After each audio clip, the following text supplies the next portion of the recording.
안녕하세요. 여기는 서대문 공동체 라디오 지식한 스푼 김민지의 그림 그리는 밤입니다. 오늘 벌써 11월이 되고 말았어요. 11월 1일 방송 시작하겠는데요. 11월, 12월, 2023년 올해가 얼마 남지 않았어요, 여러분. 2023년 1월 1일이 엊그제 같거든요. 제가 버킷리스트 또 해야 될 것들 정해놓은 게 엊그제 같은데 아직 못 다 한 게 많네요. 여러분들은 하고 싶으셨던 1월 1일 새해 계획 많이 이루셨나요? 저처럼 아직 못 다 한 일들이 남아있어도 아직 늦지 않았습니다. 왜냐면 저희에게는 2달이나 남았으니까요. 12월 되면 연말 약속도 많아지잖아요. 그래서 저는 11월에 차근차근 하나씩 해나가려고 하는데 또 이게 실천이 참 쉽지가 않네요. 저와 여러분들의 연말을 위해서 파이팅 넘치게 시작하도록 하겠습니다. 오프닝 곡에 이어 첫 번째로 들어보실 곡은 릴보이와 원슈타인이 부른 프렌즈입니다.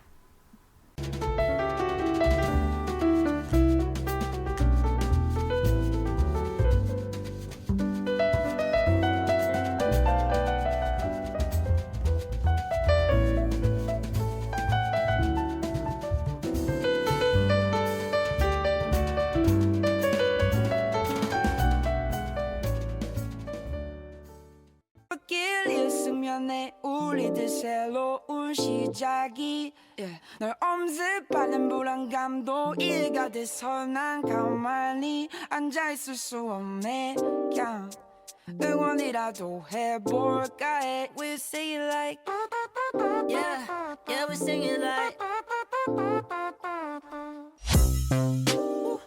Okay I just made the bills 내게 전화를 걸었지 yeah.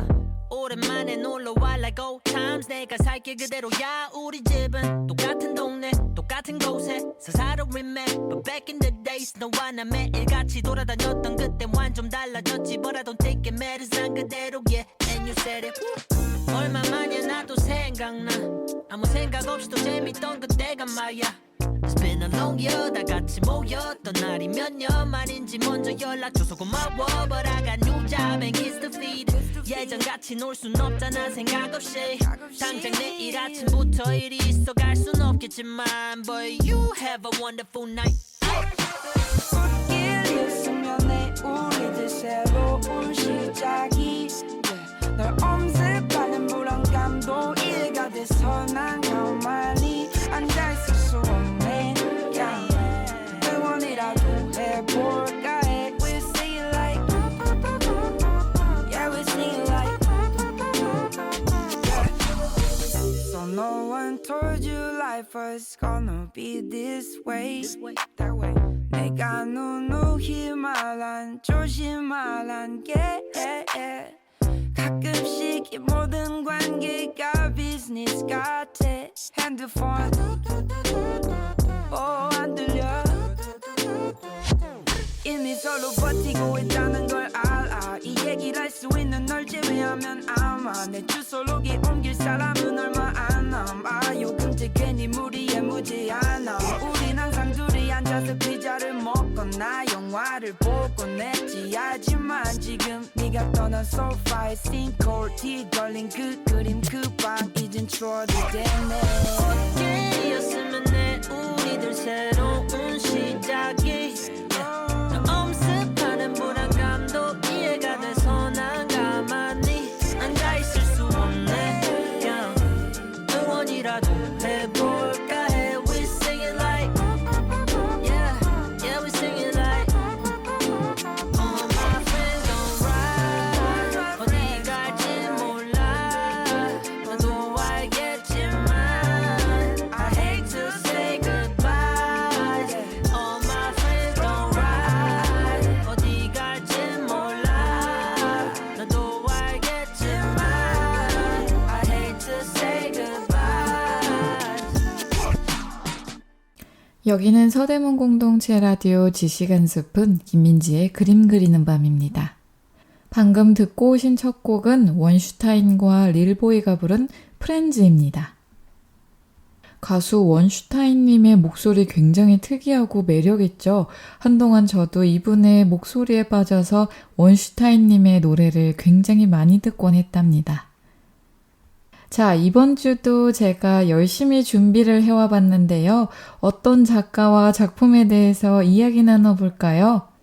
오늘 여러분들과 이야기 나눠볼 작가는 나혜석입니다. 나혜석 작가는 여성 작가인데요. 우리나라 최초로 서양화 개인전을 열었고 남성 중심의 사회적 시선에 정면으로 도전한 작가입니다. 또 조선 최고의 여류 화가로 평가받고 있고요. 3.1운동과 독립운동에도 참여했다고 합니다. 이러한 강인한 여성 화가 나혜석에 대해서 지금 바로 알아보도록 하겠습니다. 참고로 나혜석 작가의 가운데 해자는 여의의 해자입니다. 나혜석 작가입니다. 불꽃 같은 삶이 있다면 그 주인공은 바로 나혜석 작가가 아닐까 싶은데요. 20세기 초 화가이자 문필가였던 그녀는 여자이기 전에 한 인간이었고 인간이기 전에 예술가였습니다. 예술가로서 그녀의 삶은 예술 자체였습니다. 그러나 그녀의 해방론에 가까운 여성관은 전통적인 여성관의 정면으로 도전하는 것이었습니다. 남성 중심 사회에 대한 그녀의 대범한 도전은 불행의 신호탄이 되고 말았습니다. 근대 신여성들의 삶이 그랬듯이 그녀의 화려했던 삶은 한순간에 사라지고 말았습니다. 조선 최고의 여류화가이자 엘리트 여성 나혜석이 행리어 병자로 비참하게 죽은 이유가 무엇이었을까요? 그녀의 삶의 여정을 거슬러 올라가 보면 그 해답을 찾을 수 있습니다. 서양 화가이자 문학가로서 근대 신여성의 효시라고 할 수 있는 나혜석 작가는 을미사변으로 명성황후가 시해된 이듬해인 1896년 4월 28일 경기도 수원시 장안구 신푼동에서 5남매 중 넷째로 태어났습니다. 본관은 나주이며 호는 정월입니다. 그녀의 부친은 용인 군수를 지낸 나기정이고요. 모친은 최시의입니다. 상류층 집안에서 태어나 천재적인 예술가적 자질과 외모를 겸비한 나혜석은 1913년 진명여자보통고등학교를 수석으로 졸업했습니다. 이 소식은 1913년 매일신보 4월 1일자에 게재되었고 세상의 이목을 끈 수제소녀는 같은 해 오빠 나경석의 권유로 도쿄에 있는 여자미술전문학교 서양학과에 입학, 최초의 조선인 여학생이 되었습니다. 나혜석 이전에 일본에서 서양화를 배운 이로는 고희동, 김관호, 김찬영이 있었습니다. 이 세 명의 남성 화가는 차례대로 1915년, 1916년, 1917년에 도쿄미술학교를 졸업하고 귀국했습니다. 이후 고희동과 김관호 등은 작품 제작과 후진 양성에 힘쓰는 듯 했으나 공교롭게도 훗날 모두 절필함으로써 서양화 선구자의 역할을 다하지 못한 것이었습니다. 그에 비해 나혜석의 행보는 남달랐습니다. 젊은 시절 그녀에게 가장 큰 영향을 끼친 이는 둘째 오빠 나경석입니다. 나경석의 권유로 17살에 동경 유학길에 올라 부유하고 개명한 집안 출신의 엘리트 여성으로서 한국 최초 여류 서양 화가의 삶을 시작한 나혜석의 인생은 곧 조선 미술의 역사이기도 합니다. 그녀의 삶은 모든 것이 1등 인생이었는데요. 진명여고 수석 졸업을 시작으로 한국 여성 최초의 동경여자 미술전문학교 입학, 서양화 전공, 최초의 여류화가 개인전 등 성공 신화를 써나가기에 바빴습니다.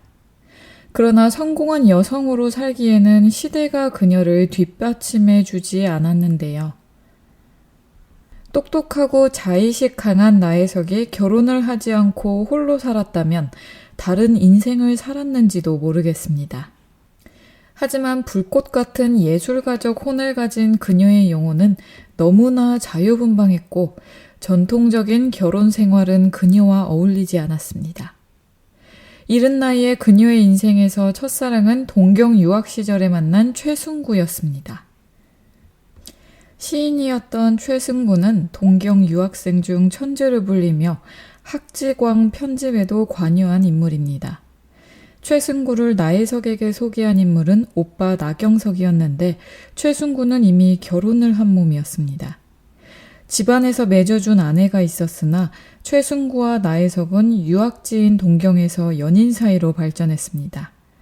그러나 그런 행복도 잠시 1916년 최승구가 폐병으로 사망하자 나혜석은 절망하며 모든 희망을 예술에 걸었습니다. 1918년 학교를 졸업한 나혜석은 귀국하여 함흥의 영생중학교와 서울정신여학교에서 미술교사를 지냈습니다. 표면적으로는 후학 양성이었지만 실질적인 이유는 관연한 여식을 결혼시키려는 아버지로부터 도피하기 위해서였다고 합니다. 어릴 적부터 부모의 애정 없는 결혼 생활을 지켜본 그녀는 어머니와 다른 인생을 살고자 했다고 합니다. 그녀는 또 귀국 후에 3.1운동에 참여했고 고려 학회 설립으로 후학을 지도하는 한편 일본에서부터 병행한 문인 활동의 일환으로 여성문학가 김일엽과 함께 여성을 위한 잡지 신여자를 1920년에 창간하기도 했습니다. 그러나 무엇보다 주목할 만한 것은 전업 화가로서의 활동이었습니다. 작가 나혜석의 작품 활동과 결혼 생활에 대해서 곡 하나 듣고 다시 만나서 이야기 나눠보도록 하겠습니다. 이번에 들어보실 곡은 경서의 밤하늘의 별을입니다.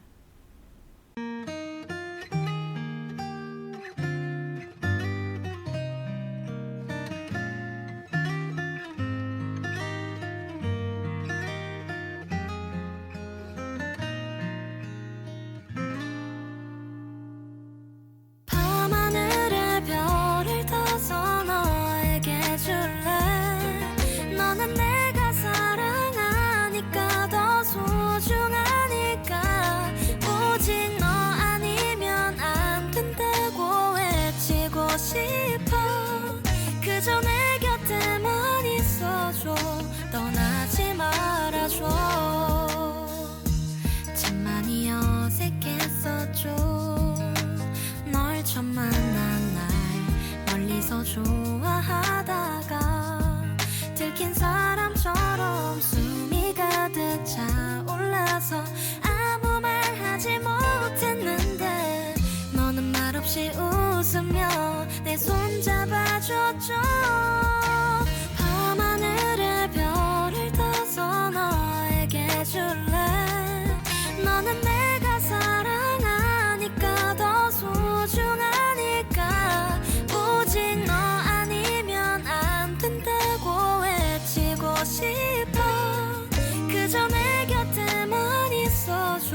허전한 마음에 지식 한 스푼.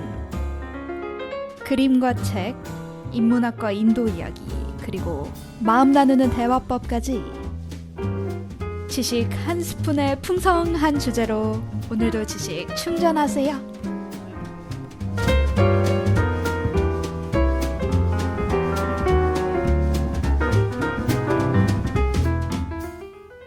여기는 서대문 공동체 라디오 지식 한 스푼 김민지의 그림 그리는 밤입니다. 방금 듣고 오신 곡은 경서가 부른 밤하늘의 별을입니다. 이어서 작가 나혜석의 결혼 생활 먼저 이야기 나눠볼 건데요. 나혜석은 1920년 김우영과 결혼했습니다. 김우영은 일본 유학생 출신으로 전도유망한 외교관이었습니다. 나혜석은 김우영의 6년 구애를 받아들여 이미 결혼 전력이 있는 그와 서울에서 성대한 결혼식을 올렸습니다. 김우영은 나혜석보다 10살 연상으로 한 번 결혼했다가 상처한 상태였습니다. 도쿄 제국대학 법학부를 졸업한 뒤 1919년 여름 변호사 자격을 갖고 서울에서 3.1운동 관련자들을 변호하기도 했고 나혜석이 3.1운동 때 투옥되자 그녀를 변호하기 위해 달려왔을 정도로 그녀를 사랑했던 남자입니다. 김우영은 나혜석의 개성을 이해하는 훌륭한 외조자로서 이 결혼은 모든 사람의 부러움의 대상이었습니다. 당시 나혜석은 결혼 조건으로 김우영에게 4가지의 약속을 받아냈습니다.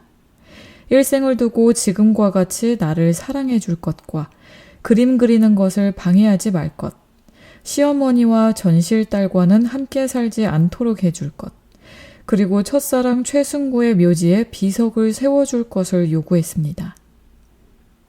김우영은 당시에는 파격적이라고도 할 수 있는 이 요구들을 아무런 조건 없이 받아들였다고 합니다. 김우영은 그녀의 희망대로 신혼여행길에서 병사한 최승구의 묘에 들러 비석을 세워주었습니다. 하지만 그들의 파격적인 결혼 생활은 두고두고 다른 사람의 입에 오르내리는 구실이 되었습니다. 공격의 선두는 남성들이었습니다. 인습에 젖은 그들은 그림을 위해 집을 비우는 나혜석을 비난했고 아내의 예술적 재능을 아끼고 감싸는 김우영은 남자답지 못한 졸장부로 여겼습니다. 그런 세간의 시선에도 불구하고 나혜석은 외교관 부인으로서, 화가로서, 자식을 양육하는 어머니로서 그 역할을 훌륭하게 수행해냈습니다. 그녀의 작품 활동에 대해서 이야기 나눠보자면요. 나혜석은 1921년 서울 경성일보 내청각에서 첫 개인전을 개최했습니다. 이는 서울에서 열린 유화 개인전으로는 최초에 해당하는 것이었습니다. 참고로 우리나라 최초의 유화 개인전은 1916년 평양에서 개최된 김관호의 전시였습니다. 나혜석은 서울에서 최초였습니다.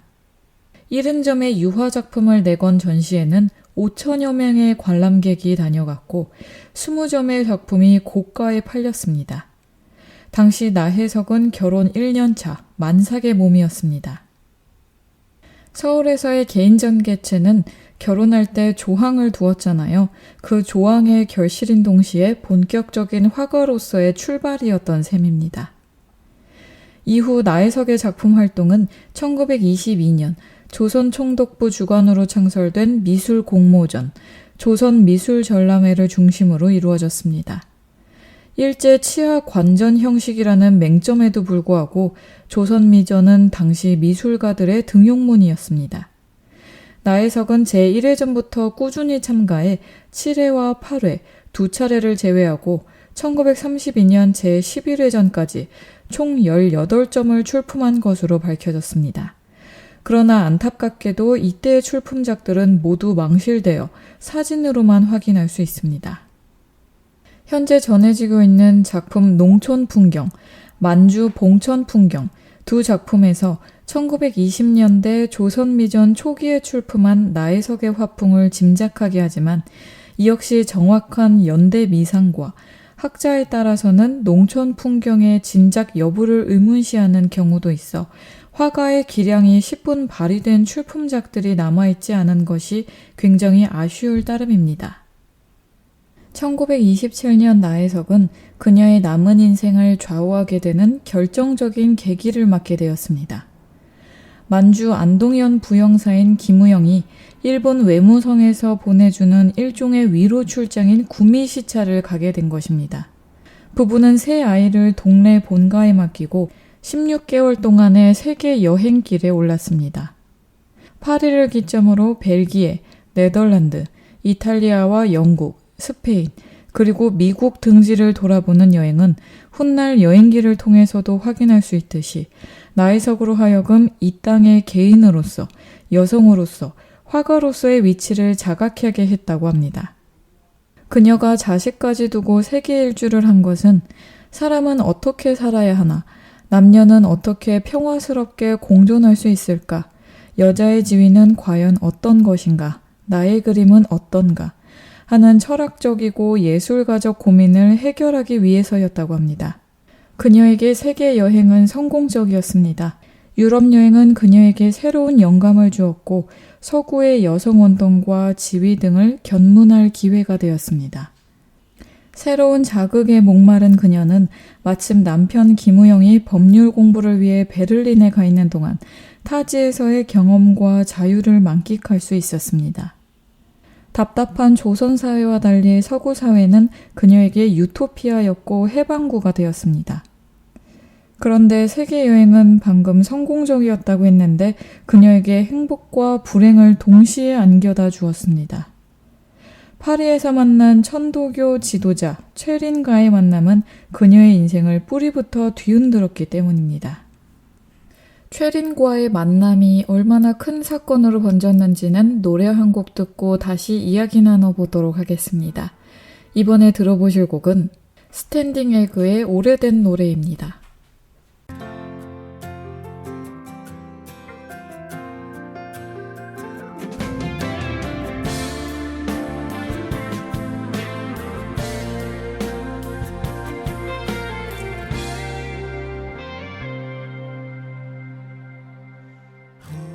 오래전에 함께 듣던 노래가 발걸음을 다시 멈춰서게 이 거리에서 너를 느낄 수 있어 널 이곳에서 꼭 다시 만날 것 같아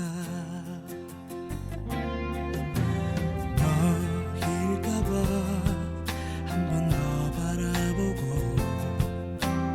너일까봐 자꾸 돌아보게 돼 어디선가 같은 노래를 듣고 날 생각하며 너 역시 멈춰 있을까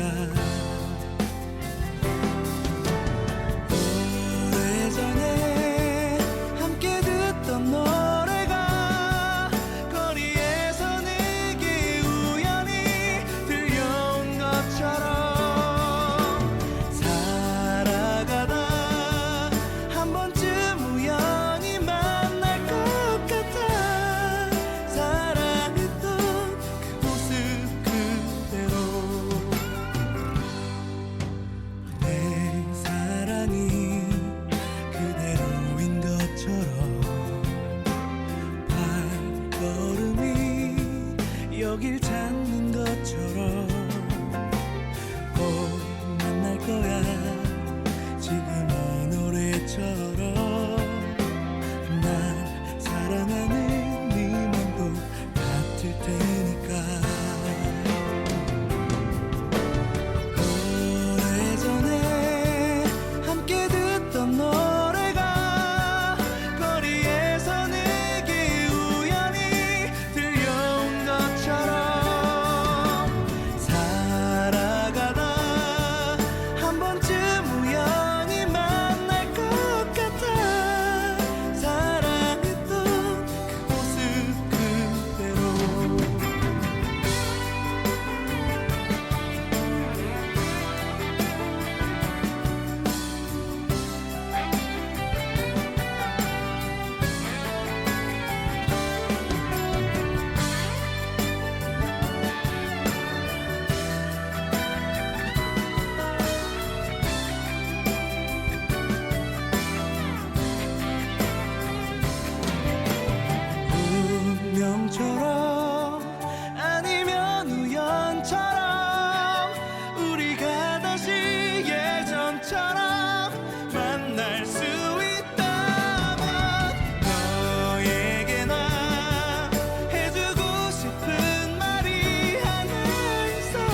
여기는 서대문 공동체 라디오 지식 한 스푼 김민지의 그림 그리는 밤입니다.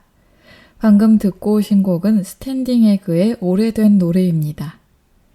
아까 노래 듣기 전에 설명드렸던 파리에서 만난 천도교 지도자 최린과의 만남은 나혜석의 인생을 뿌리부터 뒤흔들었다는 이야기를 지금부터 해볼 건데요. 3.1운동 때 함께 투옥된 경험이 있고 취미가 다양하며 그림에도 조예가 있는 최린은 한순간에 나혜석을 사로잡았습니다. 법 공부를 위해 독일로 떠난 김우영은 최린에게 나혜석을 부탁했습니다. 남편이 떠난 뒤 시작된 두 사람의 깊은 교제는 재불 조선 사회를 시작으로 조선까지 널리 소문이 퍼지고 말았습니다. 귀국한 뒤 나혜석은 생계가 곤란해지자 최린에게 도움의 편지를 보냈습니다. 그러나 내 평생을 당신에게 맡기요 라는 편지 내용은 아는 지인을 통해 와전되어 남편인 김우영의 경로를 샀습니다. 이때는 이미 최린의 관계를 한번 용서한 뒤였는데요. 두 번의 용서는 없었습니다. 김우영은 이혼을 청구하면서 만일 승낙하지 않으면 간통죄로 고발한다고 했습니다. 나혜석과 관계가 좋지 않았던 시댁 식구들 또한 이혼을 종용했습니다. 나혜석은 이혼하지 않으려 몸부림쳤습니다. 하는 수 없이 추후 2년간은 서로 다른 사람을 만나지 않으면서 재결합 가능성을 모색해보자는 조건으로 이혼에 합의했습니다. 그러나 김우영은 곧 다른 여성과 결혼하였습니다. 재결합을 희망한 나혜석은 절망감을 느꼈는데요. 이혼은 두 사람 모두에게 불행을 가져오고 말았습니다. 재혼한 김우영 또한 배신감과 함께 가정을 지키지 못한 못난 남자라는 낙인으로 고통을 받으며 그의 인생 또한 무너져 내려버리고 말았습니다. 졸지에 노라가 된 나혜석. 젊은 날 노라 부인을 열망했던 그녀였지만 현실은 자식을 두고 빈몸으로 쫓겨난 이혼녀였습니다. 자식에 대한 그리움으로 그녀는 김우영에게 재결합을 강하게 요구했는데 그것은 애끓는 모성애였기 때문입니다. 그러나 김우영은 자녀들과의 만남조차 거부하고 말았습니다. 남편과 최린으로부터의 버림. 그러나 그녀는 이에 굴복하지 않고 활발하게 그림 활동을 하며 동시에 세상을 떠들썩하게 만든 이혼 고백서를 발표했습니다. 이 글을 통해 나혜석은 자신이 이혼에 이르게 된 경위와 그 과정에서 김우영이 보인 편협함 그리고 남성 이기주의를 상세하게 묘사했습니다. 현모양처를 최고로 치는 그 당시 그녀의 고백은 이른바 100만 안티를 만들기에 충분했습니다. 물론 20세기 초 한국 사회에서 이혼이라는 것이 특이한 것은 아니었는데요. 조선시대에는 이혼이 금기시되었지만 1932년 나혜석이 이혼했을 때 그 금기의 벽은 이미 깨진 상태였습니다. 그렇지만 여전히 이혼한 여성에 대한 부정적인 인식과 비난 또한 강한 시대였습니다. 여기서 잠깐 이야기 나눠보자면요. 여러분은 이혼에 대해서 어떻게 생각하시나요? 요즘은 정말 잘 안 맞으면은 그냥 따로 사는 게 낫다. 이혼이 낫다. 스트레스 받으면서 사느니 안 보고 사는 게 낫다라는 젊은 세대들도 많은데요. 그것은 또 어른 세대들과 젊은 세대들의 갈등이 일어나는 부분이기도 하죠. 이혼이 정답이다, 아니다, 이것이 중요한 게 아니라 이혼을 개인 사정에 따라서 할 수 있는 거잖아요. 근데 이혼을 했다고 해서 뭐 비난받아야 되거나 창피하게 생각한다거나 그런 문화는 정말 없어져야 된다고 보는데요. 사람과 사람이 만나서 하는 일인지라 어떤 경우가 생길지도 모르는 거고 그 사람들의 속내는 또 그 사람들이 아니까요. 함부로 왈가왈부하다기보다는 그냥 존중해주고 이해해주는 문화가 정착되기를 바랍니다. 그리고 요즘에는 좀 그런 문화가 많이 생겨나고 있는 것 같아요. 어떤 선택을 하게 되시든지 저는 많은 사람들이, 개개인들이 행복했으면 좋겠어요. 다시 나혜석 작가의 이혼 이야기로 돌아가자면요. 이혼 고백서를 발표한 뒤에 굉장히 비난을 많이 받았는데도 나혜석의 정신세계가 이혼의 상처로 행여병자가 될 만큼 연약한 상태는 아니었습니다. 그랬다면 세상에 자신의 치부를 용감하게 드러내지도 않았을 거니까요. 이혼이 유능한 화가로서 문필가로서의 입지를 흔든 것은 아니었습니다. 결과적으로 나혜석이 사회적으로 고립되고 좌절한 끝에 행로병자로 사망한 것은 이혼 고백서의 공개와 불륜 상대인 최린과의 위자료 소송에 있었습니다. 1934년 8월 9월호 삼천리에 실린 이혼 고백서 중에서 이런 말이 있습니다. 나는 좀 더 사회인으로 주부로 사람답게 잘 살고 싶었습니다. 그러함에는 경제도 필요하고 시간도 필요하고 노력도 필요하고 근면도 필요했습니다. 불민한 점이 불소하였으나 동기는 사람답게 잘 살자는 건방진 이상이 뿌리가 빠지지 않는 까닭이었습니다. 나혜석의 이혼 고백서는 1934년 잡지 삼천리에 게재되었는데요. 결혼해서 이혼에 이르게 된 경위를 적나라하게 쓰고 남성 중심의 조선사회를 고발하는 수기였습니다. 부부 사이의 치부마저도 드러낸 것입니다. 이 글에서 그녀는 정조관념을 지키라고 하는 사회의 관습을 비판하고 그런 관념은 상대적으로 만들어진 것이므로 해체되어야 한다고까지 주장했습니다. 그 내용은 다음 이혼 고백서 중에 있습니다. 조선 남성심사는 이상하외다. 자기는 정조관념이 없으면서 처에게나 일반 여성에게 정조를 요구하고 또 남의 정조를 빼앗으려고 합니다. 조선 남성들 보시오. 조선의 남성이란 인간들은 참으로 이상하고 잘난 건 못난 건 간에 그네들은 적실, 후실의 몇 집 살림을 하면서도 여성에게는 정조를 요구하고 있구려. 하지만 여자도 사람이외다. 한순간 분출하는 감정에 흩뜨려지기도 하고 실수도 하는 그런 사람이외다. 남편의 아내가 되기 전에 내 자식의 어미이기 전에 첫째로 나는 사람인 것이오. 내가 만일 당신네 같은 남성이었다면 오히려 호탕한 성품으로 여겨졌을 거외다. 조선의 남성들아, 그대들은 인형을 원하는가? 늙지도 않고 화내지도 않고 당신들이 원할 때만 안아주어도 항상 방긋방긋 웃기만 하는 인형 말이오. 나는 그대들의 놀이개를 거부하오. 내 몸이 불꽃으로 타올라 한 줌 재가 될지언정 언제나 먼 훗날 나의 피와 외침이 이 땅에 뿌려져 우리 후손 여성들은 좀 더 인간다운 삶을 살면서 내 이름을 기억할 것이라. 정말 그 당시에는 생각하기 어려운 정말 깨어있는 신여성인데요. 또 그런 생각을 이렇게 잡지를 통해서 발표했다니 정말 그 용기가 대단합니다. 나혜석 작가의 바람대로 요즘 여성들에게는 정조와 막 가부장적인 그런 게 강요되고 그러진 않잖아요.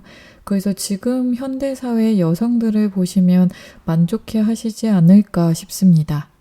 그래도 아직 개선해야 되고 평등을 위해서 노력해야 되는 부분들도 아직 남아있는데 이 부분은 차차 나아지겠죠.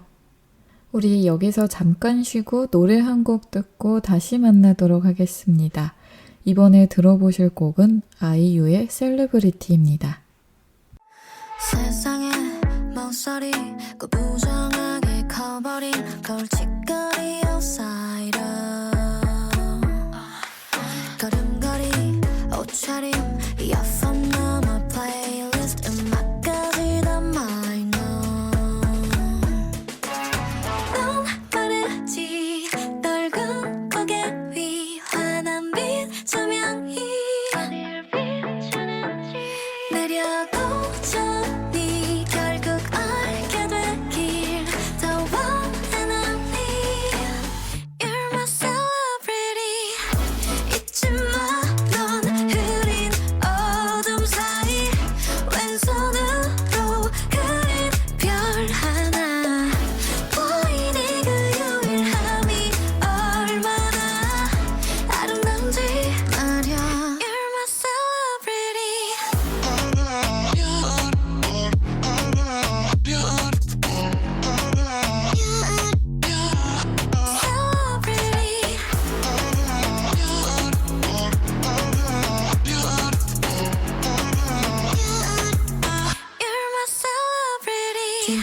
반짝거린 표정 마치 전원을 꺼놓은 듯이 심장 소린 too quiet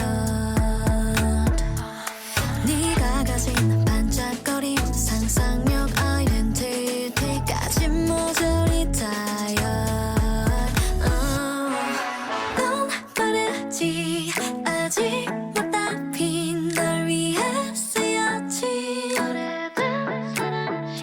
헤매도 저네 웃음 짓게 되길 더 원해나니 You're my celebrity 잊지 마 넌 흐린 어둠 사이 왼손으로 그린 별 하나 보이니 그 유일함이 얼마나 아름다운지 말야 You're my celebrity 발자국마다 이어진 별자리 그 서투른 걸음이 새겨놓은 이 그림 오롯이 너를 만나러 가는 길 그리로 가면 돼 정선을 따라 잊지 마 이 오랜 겨울 사이 온tum으로 피울 꽃 하나 보이니 하루 뒤 봄이 얼마나 아름다울지 말야 You're my celebrity celebrity You're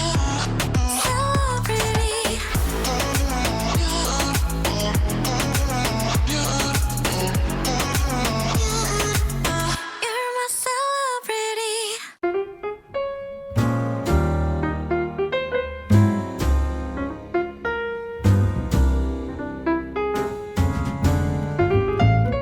허전한 마음에 지식 한 스푼. 그림과 책, 인문학과 인도 이야기, 그리고 마음 나누는 대화법까지 지식 한 스푼의 풍성한 주제로 오늘도 지식 충전하세요.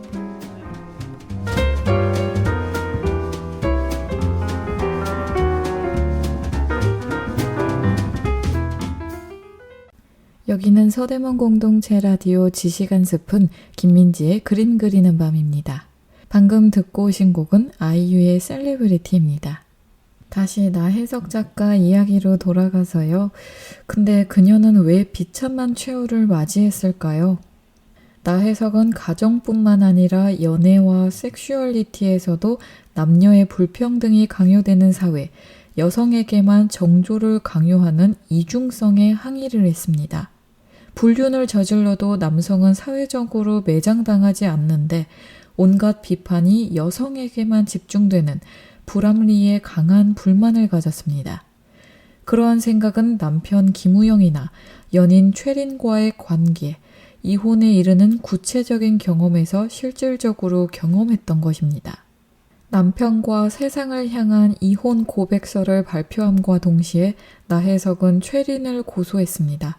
고소 내용은 정조 유린에 대한 손해배상 청구였습니다. 남편으로부터 이혼을 당하자 최린은 나혜석의 생활비를 약속했습니다. 그러나 약속은 지켜지지 않았습니다. 나혜석은 이혼당하여 사회로부터 배척당하고 정신적, 경제적 고통을 받아 신경쇠약증까지 걸려있는 상태였습니다. 나혜석은 최린에게 위자료 1만 2천 원을 배상하라고 청구했습니다. 사회적으로 매장당한 자신과 달리 최린은 출세 가도를 달리고 있었기 때문입니다. 모든 것이 불합리했다고 느껴졌습니다. 진보적이었다고 생각한 남편이나 최린 모두 실질적인 섹슈얼리티의 문제에서는 여느 남성과 차이가 없었다고 느꼈기 때문입니다. 나는 남편을 속이고 다른 남자를 사랑한 것이 아니라 오히려 남편과 정이 두터워지리라 믿었을 뿐이다. 가장 진보적인 사람에게 마땅히 있어야 할 감정이다. 이러한 나혜석의 고백은 지탄의 대상이 되기에 그 당시에는 충분했습니다. 그녀의 자유로운 연애관은 프랑스 남녀 연애관의 연장이었기 때문입니다. 그러나 그 당시 조선사회에서는 절대 통용될 수 없는 자유연애였습니다. 사회적, 경제적으로 혜택을 받은 엘리트 여성 나혜석. 그녀의 여성 해방론은 가부장적 사회제도와 남성 중심 의식에 대한 과감한 도전이었습니다. 종래 금기시되었던 섹슈얼리티에 대한 남녀 불평등까지 포함하여 그간 수백 년간 지켜졌던 정조관념을 깨부수고자 했습니다. 나혜석의 이러한 여성 해방론은 진정 진보적인 것이었을까요? 그녀는 죽기 전까지 보고 싶은 자녀들을 보지 못하는 고통 속에서 살아야만 했습니다. 여성으로서는 해방을 부르짖었지만 천륜에서 해방된 것은 아니었습니다. 누구보다도 강한 모성애를 가진 여성이었기 때문입니다. 작가 나혜석의 생애에 대해서 자세히 이야기 나눠봤는데요. 이제는 그녀의 대표 작품을 위주로 한 작품 활동에 대해서 이야기 나눠보도록 하겠습니다. 나혜석 작가의 대표 작품으로는 자화상이 손꼽히고 있습니다. 제작 연도는 미상으로 밝혀졌는데 약 1928년경에 그려졌다고 추정되고 있고 캔버스에 유체로 그려졌습니다. 이 작품을 보면요. 부리부리한 두 눈에 오똑한 코, 굳게 다물어진 인매로 다소 강한 인상을 자아내는 이 여인은 우리나라 최초의 여성 서양 화가인 정월 나혜석의 자화상으로 알려져 있습니다. 신여성답게 웨이브진 단발머리에 짙은 색 양복을 입고 있습니다. 그런데 이상한 점이 있는데요.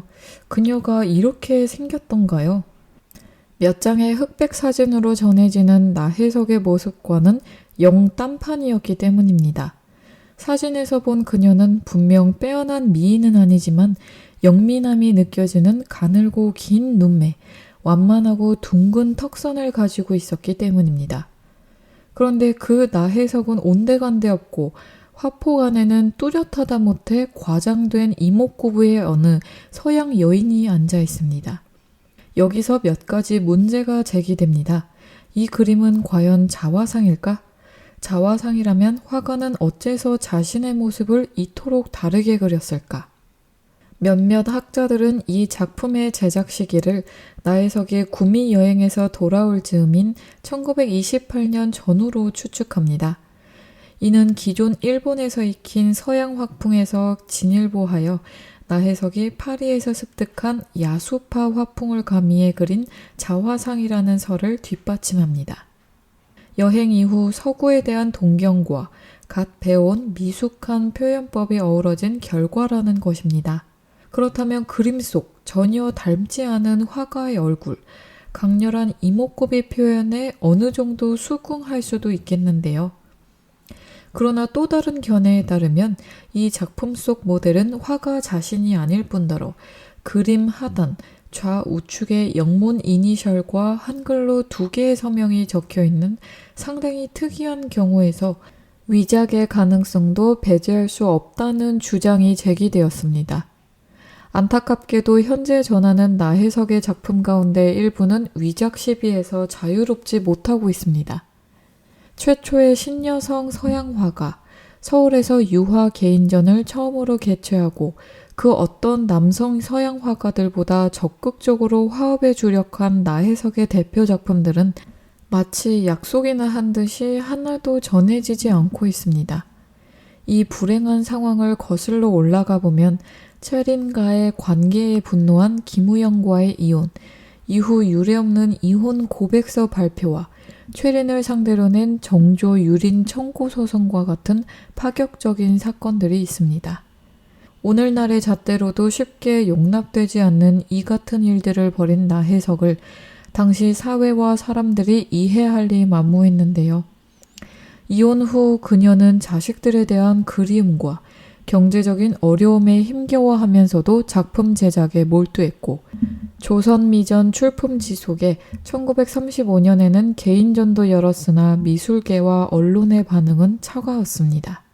든든한 후원자였던 오빠 나경석에게조차 외면당하면서 나혜석은 더욱 고립되고 말았습니다. 그녀의 진보적인 여성관을 내세운 글들을 문학지 삼천리에 게재하고 여전히 그림도 그렸지만 몸과 마음은 급속도로 쇠약해지고 말았습니다. 그녀가 불교와 사찰 순례에 심취하고 수덕사 아래 수덕 여관에 오랫동안 머무르게 된 것도 이러한 어려운 상황 탓이었는데요. 이후 1948년 12월 10일 서울 원효로 시립자재원 무연고자 병실에서 나해석으로 추정되는 이의 사망 사실이 이듬해 3월 국가에서 발행하는 관보 행여 사망 항목에 기재되었습니다.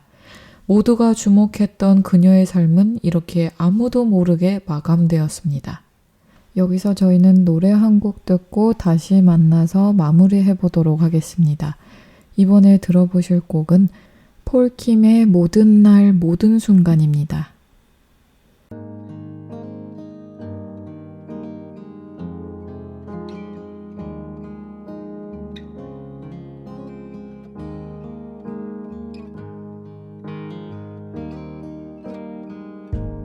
네가 없이 웃을 수 있을까 생각만 해도 눈물이 나 힘든 시간 날 지켜준 사람 이제는 내가 그댈 지킬 테니 너의 품은 항상 따뜻했어 고단했던 나의 하루에 유일한 휴식처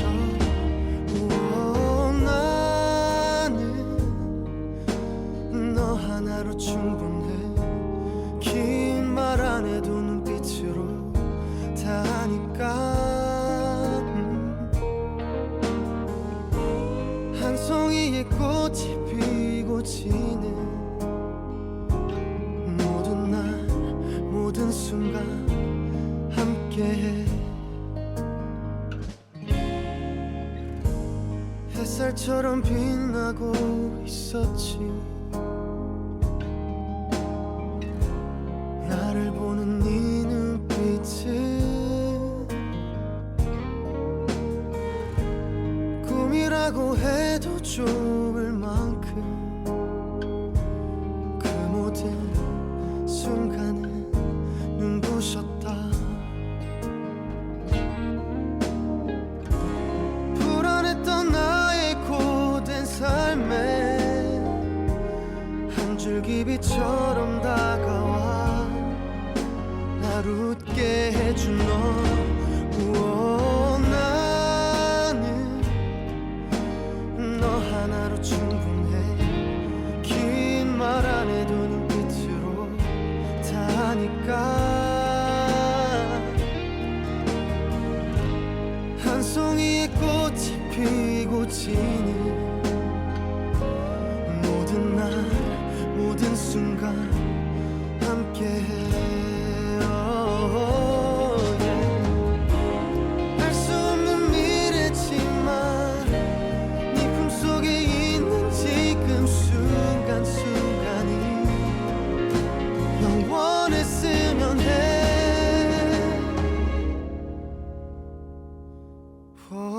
갈게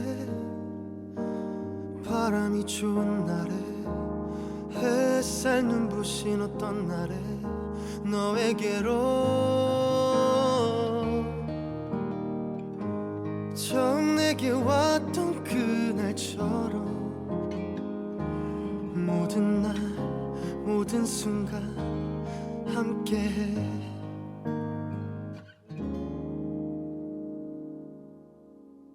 여기는 서대문 공동체 라디오 지식 한 스푼 김민지의 그림 그리는 밤입니다. 방금 듣고 오신 곡은 폴킴의 모든 날 모든 순간입니다. 다시 나해석의 작품 자화상으로 돌아가면 이 작품은 화면 가득 여성의 모습을 담고 있잖아요. 짙은 색의 배경과 옷, 그리고 검은 머리색이 전체적으로 어둡고 무거운 분위기를 자아냅니다. 얼굴과 목, 손 부분만 밝은 색으로 강조되어 어두운 배경과 대조를 이루고 있으며 우울하고 쓸쓸한 표정이 전체적으로 가라앉은 분위기를 더합니다. 아까 말씀드린 대로 이목구비는 큰 눈에 높은 코를 가지고 강하고 과장된 윤곽선의 서구적인 외모였잖아요. 이러한 표현 때문에 나혜석의 자화상인지에 대한 논란이 있는데 그것보다도 본인 여부를 떠나 작가의 심리 상태를 잘 드러낸 초상화로 볼 수 있습니다. 체념한 듯한 표정과 굳은 시선은 화면의 명암 대조와 더불어 작가의 심리와 정서 상태를 잘 표현하고 있습니다. 이 작품이 제작된 연도로 추정해 봤을 때 파리 체류 당시 나혜석은 강렬한 분놀림과 자유로운 색채 구사의 야수파 화풍에 공감했는데 이는 사실 재현적인 인체 묘사에서 벗어나 대상을 단순화하고 평면화하고 활달한 붓질이 특징인 이 작품에도 잘 나타나 있습니다. 나혜석의 작품 자화상은 불평등한 조선사회를 향해 메시지를 던지는 것 같은데요. 여자라서 여자이기 때문에 겪어야 하는 차별과 불합리를 깨부수고 싶었던 나혜석 작가. 중성적이면서 서양인 같기도 한 자화상 속 그녀는 현실이 변화하기를 바라는 열망과 바람을 가득 담은 그녀의 내면의 모습이었던 게 아닐까요? 그리고 그녀가 자화상에 담아낸 메시지는 지금의 우리에게도 여전히 유효한 것 같습니다. 100년이 흐른 지금도 그녀가 했던 말과 행동들이 여전히 놀랍고 담대하게 들리는 것은 여성들의 삶이 충분히 진보해 왔는지를 생각하게 만들기 때문입니다.